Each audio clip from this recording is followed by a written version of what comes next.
সবাইকে স্বাগত জানাচ্ছি। আমি ফিরোজ তোহা। শুরুতেই সংবাদ শিরোনাম জানিয়ে দেব এই মুহূর্তে হাতে পাওয়া সর্বশেষ গুরুত্বপূর্ণ আপডেট বাংলা সংবাদ। শুরুতেই থাকছে যেভাবে অসুস্থ হন বেগম খালেদা জিয়া। যেই স্বদেশকে তিনি শেষ ঠিকানা মনে করতেন, সেই স্বদেশের মাটিতেই শেষ নিঃশ্বাস ত্যাগ করলেন দেশের প্রথম নারী প্রধানমন্ত্রী, বিএনপি চেয়ারপারসন বেগম খালেদা জিয়া। 1 মাসেরও বেশি সময় রাজধানীর এভারকেয়ার হাসপাতালে থেকে মঙ্গলবার ভোর 6টায় শেষ নিঃশ্বাস ত্যাগ করেন তিনি। প্রিয় দর্শক, ঠিক কিভাবে খালেদা জিয়ার অসুস্থতার জীবন শুরু হলো, এ বিষয়ে থাকছে একটি তথ্যমূলক আলোচনা। সঙ্গে থাকুন। এবারে জানাবো মানিক মিয়া অ্যাভিনিউ জুড়ে জানাজা আয়োজনের প্রস্তুতি। গণতান্ত্রিক আন্দোলনের আপসী নেত্রী, বিএনপি চেয়ারপারসন ও সাবেক প্রধানমন্ত্রী বেগম খালেদা জিয়ার জানাজা বুধবার বাদ জোহর বেলা 2টায় মানিক মিয়া অ্যাভিনিউ জুড়ে অনুষ্ঠিত হবে। এজন্য মানিক মিয়া অ্যাভিনিউ জুড়ে জানাজা আয়োজনের সকল প্রস্তুতি নেওয়া হয়েছে। জানাবো খালেদা জিয়ার মৃত্যুতে শোকে কাতর পুরো জাতি। মঙ্গলবার সকাল 6টা সূর্যের আলো ফোটার আগেই দেশের আকাশটা হঠাৎই যেন অস্বাভাবিকভাবে ভারী হয়ে ওঠে।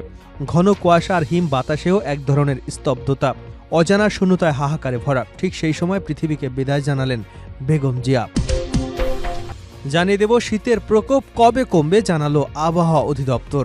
রাজধানী সহ সারা দেশে শীতের তীব্রতা বেড়েছে। সূর্যের দেখা না মেলায় দৈনন্দিন কাজে চরম ভোগান্তিতে পড়েছে নগরবাসী। হঠাৎ এমন শীত পড়ার কারণ এবং কবে নাগাদ এই শীতের তীব্রতা কমবে, এ নিয়ে জনমনে তৈরি হয়েছে নানা প্রশ্ন। এবারে থাকছে খালেদা জিয়ার নামাজের জানাজায় নারীদের জন্য বিশেষ ব্যবস্থা। সাবেক প্রধানমন্ত্রী ও বিএনপি চেয়ারপারসন খালেদা জিয়ার জানাজা বুধবার দুপুর 2টায় জাতীয় সংসদ ভবনের দক্ষিণ প্লাজার মাঠ এবং মানিক মিয়া এভিনিউ সংলগ্ন এলাকায় অনুষ্ঠিত হবে। জানাজায় অংশগ্রহণে আগ্রহী নারীদের জন্য বিশেষ ব্যবস্থা থাকবে। এবং সর্বশেষ জানাবো আন্তর্জাতিক সংবাদ।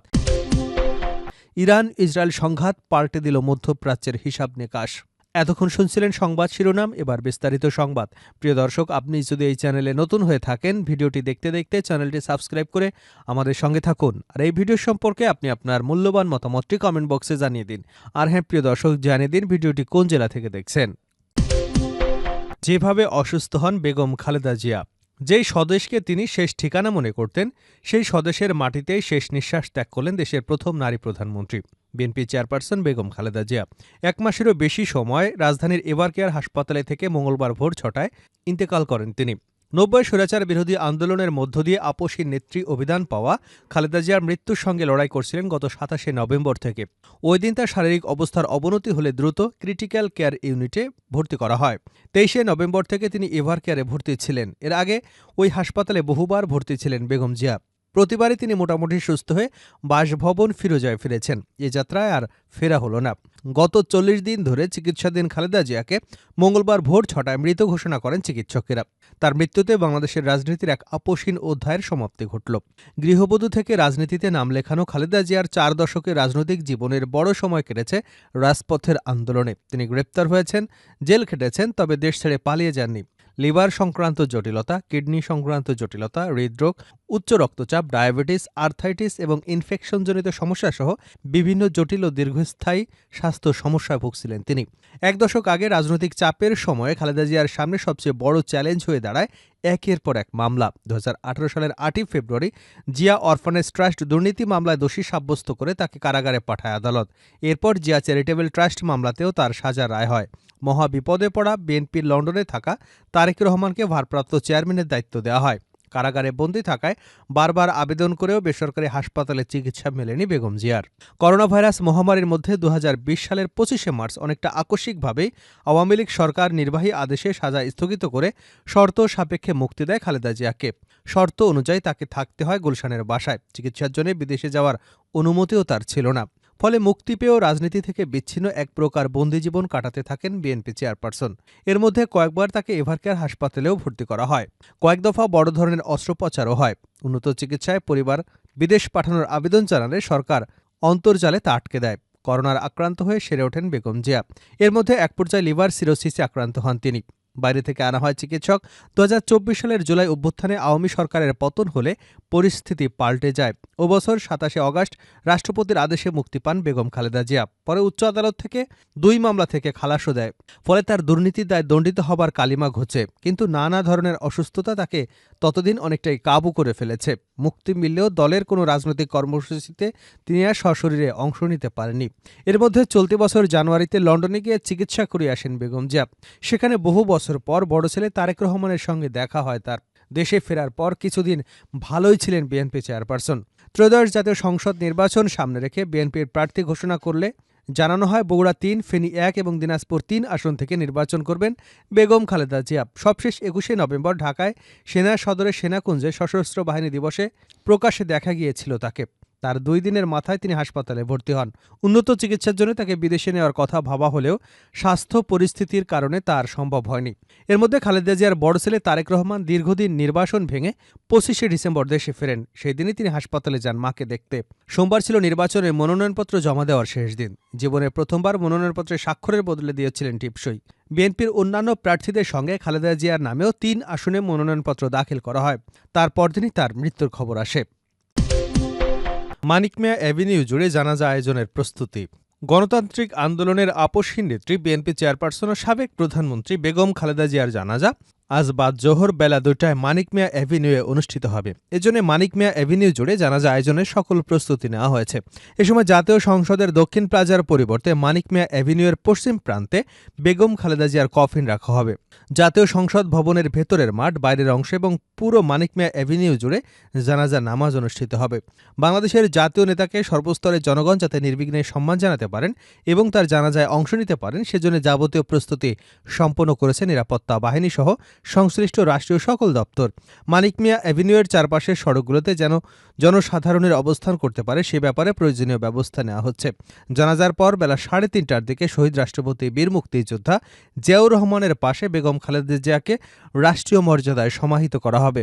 এ সময় বেগম খালেদা জিয়ার পরিবারের সদস্য, রাষ্ট্রীয় গুরুত্বপূর্ণ ব্যক্তিবর্গ, সরকারের দায়িত্বপ্রাপ্ত ব্যক্তিবর্গ, বিদেশি অতিথি, রাষ্ট্রদূত, বাংলাদেশ ও জাতীয়তাবাদী দল মনোনীত রাজনীতিবিদগণ উপস্থিত থাকবেন।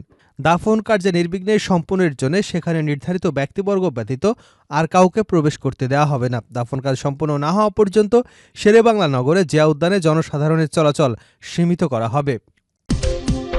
খালেদা জিয়ার মৃত্যুতে শোকে কাতর পুরো জাতি। মঙ্গলবার সকাল 6টায় সূর্যের আলো ফোটার আগেই দেশের আকাশটা হঠাৎই যেন অস্বাভাবিকভাবে ভারী হয়ে ওঠে। ঘন কুয়াশার হিম বাতাসেও এক ধরনের স্তব্ধতা, অজানা শূন্যতায় হাহাকারে ভরা। ঠিক সে সময় পৃথিবীকে বিদায় জানালেন বেগম জিয়া। এ খবর বিদ্যুৎ গতিতে ছড়িয়ে পড়ে সারা দেশে। মুহূর্তেই শোকে স্তব্ধ পুরো দেশ। শিশু থেকে বৃদ্ধ সবার চোখে অশ্রুসিক্ত। সব ধর্ম দলমত নির্বিশেষে বাদ যায়নি কেউ। বুক চাপড়ে কাঁদছে নেতাকর্মীরা, কাঁদছে দেশ। এতদিন যার কণ্ঠে ছিল ঐক্য, গণতন্ত্রের বাণী, যার নেতৃত্বে স্বপ্ন দেখেছি, তিনি আজ এই সত্যটা মেনে নেওয়া যেন অসম্ভব। তাই তো বিএনপি চেয়ারপারসন খালেদা জিয়ার মৃত্যুর খবরে রাজধানীর এবারকেয়ার হাসপাতালের পথে নেতাকর্মীদের ঢল। তাদের কান্নার শব্দে ভারী হয়ে উঠেছে হাসপাতাল এলাকা। কেউ বা নীরবে অশ্রুসিক্ত, আবার কেউ বা স্মৃতিচারণ করছেন। মঙ্গলবার দিনভর এমন দৃশ্যই চোখে পড়ে। বিএনপি ছাড়াও নয়াপল্টনের কেন্দ্রীয় কার্যালয়, গুলশানের চেয়ারপারসনের কার্যালয়েও নেতাকর্মীদের কান্নার রোল পড়ে।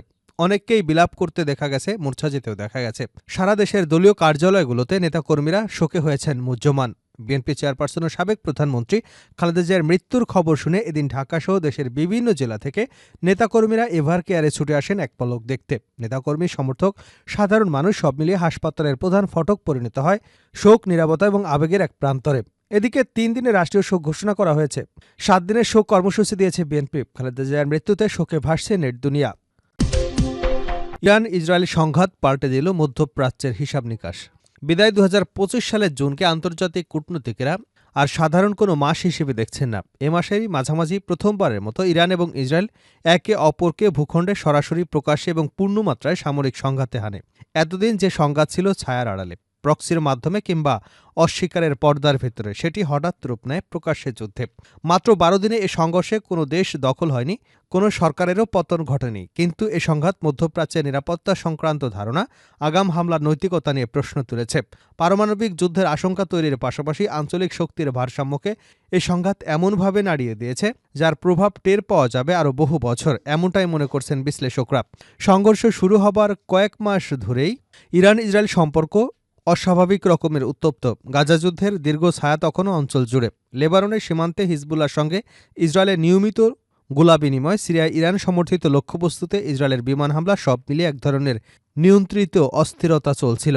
ইসরায়েলের রাজনৈতিক নেতৃত্ব প্রকাশ্যেই বলেছিল তারা আর ইরানের পারমাণবিক কর্মসূচিকে রেড লাইন পার হতে দেবে না। তেহরানও জোর দিয়ে বলেছিল তাদের কর্মসূচি শান্তিপূর্ণ এবং তারা যে কোনো আগ্রাসনের জবাব দিতে প্রস্তুত।